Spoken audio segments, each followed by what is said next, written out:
ओम नमो भगवते वासुदेवाय नमः। एच भारद्वाज यूट्यूब चैनल पर आप सभी का स्वागत है। बैसाख मास की कथा। बैसाख मास में भगवान विष्णु की पूजा अर्चना करने से व्यक्ति को शुभ फल की प्राप्ति होती है। बैसाख मास को धर्म और करुणा का प्रतीक माना जाता है। मान्यता है कि इस महीने में भगवान परशुराम और साथ ही माता लक्ष्मी की तथा भगवान शिव की विशेष रूप से आराधना की जाती है। महात्मा नारद के वचन सुनकर राजर्षि अम्बरीश ने विस्मित होकर के कहा, हे मामुनि, आप मार्गशीर्ष अगहन आदि पवित्र महीनों को छोड़कर बैसाख मास की इतनी प्रशंसा क्यों करते हैं? उसी को सब मासों में श्रेष्ठ क्यों बतलाते हैं? यदि आप माधव मास सबसे श्रेष्ठ और भगवान लक्ष्मीपति को अधिक प्रिय है तो उस समय स्नान करने की क्या विधि है? बैसाख मास में किस वस्तु का दान, कौन सी तपस्या तथा किस देवता का पूजन करना चाहिए? उस समय किए जाने वाले पुण्य कर्म का आप मुझे उपदेश दीजिए।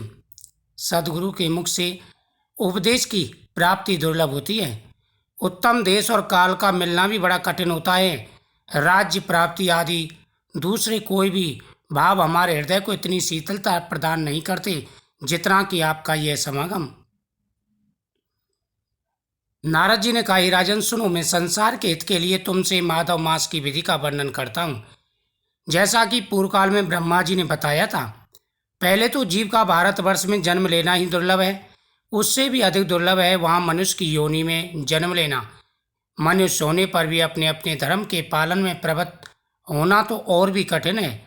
उससे भी अत्यंत दुर्लभ है भगवान वासुदेव में भक्ति, और उनके होने पर भी माधव मास में स्नान आदि का संयोग मिलना तो और भी कठिन है।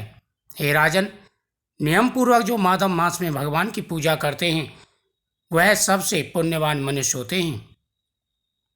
जिन जिन लोगों ने बैसाख मास में भली भांति के उपचारों द्वारा मधु दैत्य के मारने वाले भगवान लक्ष्मीपति का पूजन कर लिया, उन्होंने अपने जन्म का फल पा लिया।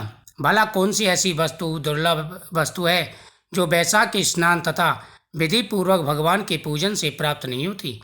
जिन्होंने दान, होम, जप, तीर्थ में प्राण त्याग तथा संपूर्ण पापों का नाश करने वाले भगवान श्री नारायण का ध्यान नहीं किया, उन मनुष्यों का जन्म इस संसार में व्यर्थ समझना चाहिए। जो धन के रहते हुए भी कंजूसी करता है, दान आदि किए बिना ही मर जाता है, उसका धन व्यर्थ हो जाता है। हे राजन, जलदान, अन्नदान और छायादान, ये 3 दान बैसाख मास में अवश्य करने चाहिए। इनका बड़ा महत्व होता है। साथ ही प्रतिदिन भगवान के सामने दीपक जलाएं और तुलसी पत्र भगवान को समर्पित करें। ओम नमो भगवते वासुदेवाय नमः मंत्र का जाप करें। इस कथा का श्रवण करने से पूरे महीने की कथा का फल प्राप्त होता है। ओम नमः शिवाय।